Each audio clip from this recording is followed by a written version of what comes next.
శ్రీకాకుళం జిల్లాకు సంబంధించి జెడ్పీటీసీలను, ఎంపీపీలను, మున్సిపల్ చైర్పర్సన్లను అందరినీ కూడా ఇక్కడికి ఆహ్వానించడానికి, మీతో కాస్త టైం గడపడానికి ప్రధానమైన కారణం ఏమిటి అనేది కొద్ది గొప్ప మీ అందరికీ కూడా అవగాహన ఉంటుంది అనుకుంటా. ఈ ప్రభుత్వం వచ్చి ఇప్పటికి దాదాపుగా 6 నెలలు అయిపోయింది.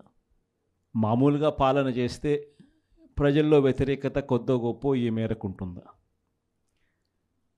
కానీ ఫస్ట్ టైం ఇలాంటి ప్రభుత్వం చూస్తూ ఉన్నాం. 6 నెలలు గడవక ముందే ప్రభుత్వంలో మీద వ్యతిరేకత ఈ స్థాయి నుంచి ఇక్కడ కనిపిస్తూ ఉంది.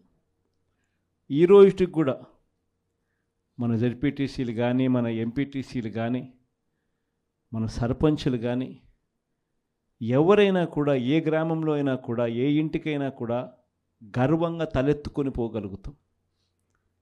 కారణం ఏమిటి అని అంటే, ఎన్నికలప్పుడు మా పార్టీ ఇవన్నీ చెప్పింది.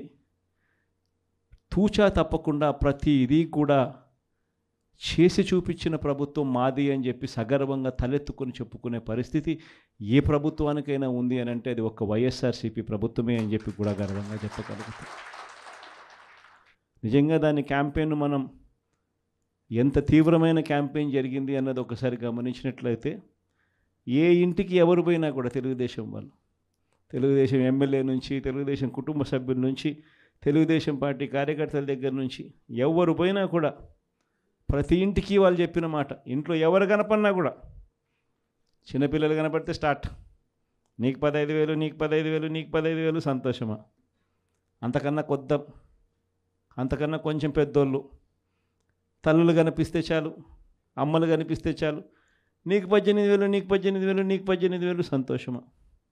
అంతకన్నా ఇంకా కాస్త పెద్దోళ్ళు, ఆ అమ్మలకు సంబంధించిన పెద్దమ్మలు, వాళ్ళ అత్తగారు కనిపిస్తే చాలు, నీకు 48,000, నీకు 48,000, నీకు 48,000, సంతోషమా? 20 ఏళ్ళ పిల్లోడు ఇంట్లో నుంచి బయటకు వస్తే చాలు, నీకు 36,000, నీకు 36,000, నీకు 36,000, సంతోషమా?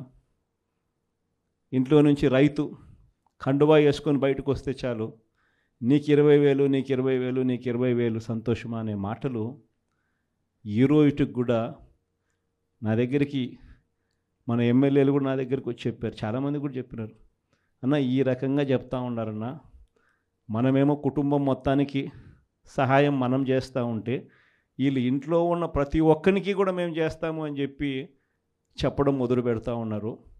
ఈ అబద్ధాలకు మనం తట్టుకోలేమున్నా, మనం కూడా ఏదో ఒకటి చేయకపోతే, ఏదో ఒకటి చెప్పకపోతే ఇబ్బంది పడతామన్నా అని చెప్పి కూడా చాలామంది ఎమ్మెల్యేలు నా దగ్గర కూడా వచ్చి చెప్పారు. కానీ చెప్పినప్పటికి కూడా నేను చేయలేకపోయా.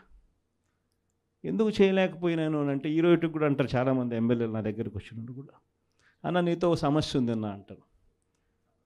ఏం నా సమస్య అని చెప్పి నేను అడిగితే, అన్న నీతో ప్రాబ్లం, నీలో అతి మంచితనము, అతి నిజాయితీతనం, ఈ రెండు నీతో ఉన్న సమస్యలు అన్నా అని చెప్పి కూడా అంటారు. వాస్తవమే, అతి నిజాయితీతనము, అతి మంచితనము, ఈ రెండు బహుశా నాకున్న ప్రాబ్లమ్సే కావచ్చేమో. కానీ మళ్ళీ రేపొద్దున మనం అధికారంలోకి వచ్చేసరికి మాత్రం మళ్ళీ అవే కారణాల వల్లే మళ్ళీ మనం రేపొద్దున అధికారంలోకి వస్తామన్న మాట కూడా అంతే వాస్తవం. ప్రైవేట్ స్కూళ్ళు గవర్నమెంట్ స్కూళ్ళల్లో పోటీ పడగలుగుతాయా, ఇది సాధ్యమేనా అని చెప్పి అనుకునే పరిస్థితి నుంచి ప్రతి 6వ తరగతి నుంచి ప్రతి క్లాస్ రూమ్లోనూ డిజిటల్ క్లాస్ రూములు తయారు చేసి ఇవన్నీ తీసుకొచ్చి మన హయాంలో గర్వంగా కూడా తలెత్తుకొని చెప్పగలుగుతాం. ప్రైవేట్ స్కూళ్ళు గవర్నమెంట్ స్కూళ్ళతో పోటీ పడే పరిస్థితి వచ్చింది అని అంటే అది ఒక్క వైఎస్ఆర్సీపీ హయాంలో మాత్రమే. వసతి దీవెన గాలికి ఎగిరిపోయింది. పిల్లలను ఈరోజు చదువుకునే దానికోసం ఇంజనీరింగ్ కాలేజీలో యాజమాన్యాలు, మీరు ఫీజులు కట్టకపోతే మీరు చదువుకునేదానికి మేము ఒప్పుకోము, ఫీజులు తీసుకొని రండి అని చెప్పి పిల్లల్ని ఇంటికి పంపిస్తూ ఉన్న పరిస్థితులు ఈరోజు కనిపిస్తూ ఉన్నాయి. వైద్య రంగం పరిస్థితి కూడా అంతే దయనీయంగా ఉంది. ఆరోగ్యశ్రీ సేవలు మార్చి నుంచి ఇంతవరకు బిల్స్ లేవు. వ్యవసాయం పరిస్థితి అంతే. ఆర్బీకేలు స్థాపించి ఈ క్రాప్ పెట్టి ట్రాన్స్పరెంట్గా పారదర్శకంగా ఉచిత పంటల బీమా అమలు చేసి దళారీ వ్యవస్థ అనేది లేకోకుండా ఆర్బీకేల ద్వారానే పంటలు కొనుగోలు చేసి ప్రతి రైతుకు తోడుగా అండగా నిలబడే కార్యక్రమం మనం చేస్తే ఈరోజు ఏ రైతు ధాన్యం కొనుగోలులో ఏ రైతుకు కూడా కనీస మద్దతు ధర రాని పరిస్థితిలో ఈరోజు వ్యవసాయం చేస్తూ ఉన్న పరిస్థితులు ఈరోజు కనిపిస్తూ ఉన్నాయి. మళ్ళీ పథకాలు ఎలా ఉన్నాయో అని హలో అని ఫోన్ చేసి అడుగుతారంట. పథకాలు ఉంటే కదా నువ్వు హలో అని చెప్తే అవతలోడు హలో అని చెప్పి మళ్ళీ చెప్పేదానికి. పథకాలు లేవు, ఫోన్ చేసి నువ్వు హలో చెప్తున్నావు. అది పరిస్థితి. ఇంత దారుణమైన పరిస్థితుల్లో ఒకవైపున ఉంటే మరోవైపున చూస్తే విచ్చలవిడిగా కరప్షన్. ఇసుక రేట్లు మనకన్నా తక్కువ రేట్లకు ఇస్తామన్నారు. ఈరోజు చూస్తే కనీసం ఆ రోజు రాష్ట్ర ప్రభుత్వానికి కనీసం ఖజానాకు డబ్బులు వచ్చేటివి. ఈరోజు రాష్ట్ర ప్రభుత్వానికి రూపాయి కూడా డబ్బు ఆదాయం రాకపోగా ఇసుక రేట్లు చూస్తే డబల్. ఈరోజు మద్యం పరిస్థితి చూస్తే గవర్నమెంట్ నడిపే మద్యం షాపులు పూర్తిగా రద్దు. ప్రతి గ్రామంలోనూ వేలం వేసి బెల్ట్ షాపులు 2 లక్షలు 3 లక్షలు అని చెప్పి వేలం వేసి మరీ బెల్ట్ షాపులు నడుపుతూ ఉన్నారు. 6 నెలలు అయిపోయింది. ఇక మనం కూడా ప్రజల తరపున నిలబడాల్సిన సమయం వచ్చింది అని చెప్పి గట్టిగా కూడా మళ్ళీ చెయ్యి కలిపి పనిచేయాలి అని చెప్పి చెప్పడానికి మళ్ళీ మిమ్మల్ని అందరినీ కూడా ఇక్కడికి రమ్మని చెప్పడం జరిగింది. నా ప్రోగ్రాం సంక్రాంతి తర్వాత నా ప్రోగ్రాములు కూడా జిల్లాల్లో స్టార్ట్ అవుతాయి. నేను కూడా సంక్రాంతి అయిపోయిన తర్వాత జనవరి 3వ వారం నుంచి జనవరి చివరిలోనో జనవరి 3వ వారం నుంచో నా ప్రోగ్రాములు కూడా జిల్లాల్లో స్టార్ట్ అవుతాయి. నేను కూడా ప్రతి జిల్లాలోనూ అక్కడే నిద్ర చేస్తా. ప్రతి బుధవారం ప్రతి గురువారం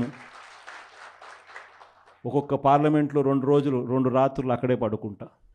3 రోజులు 3 నియోజకవర్గాలు, మరుసటి రోజు గురువారం మరో 4 నియోజకవర్గాలు కార్యకర్తలతోనే మమేకమయ్యే కార్యక్రమాలే చేస్తాం. ప్రోగ్రాం పేరు కూడా కార్యకర్తలతో జగనన్న పార్టీ బలోపేతానికి దిశ నిర్దేశం అనే ప్రోగ్రాంతోనే ఆ ప్రోగ్రాంలో కూడా అడుగులు ముందుకు వేస్తాం. ఆ ప్రోగ్రాం జనవరి 3వ వారంలో నా ప్రోగ్రాంలు స్టార్ట్ అయ్యేసరికి మీరేం చేయాలి అనే కార్యక్రమం కూడా చెప్పడానికి కూడా ఈరోజు మిమ్మల్ని అందరినీ కూడా ఇక్కడికి ఆహ్వానించడం జరిగింది. మరిన్ని వీడియోస్ కోసం ఛానల్ ని సబ్స్క్రైబ్ చేయండి. లేటెస్ట్ అప్డేట్స్ కోసం వాట్సాప్ ఛానల్ ని ఫాలో అవ్వండి. అండ్ లింక్ డిస్క్రిప్షన్ లో ఉంది.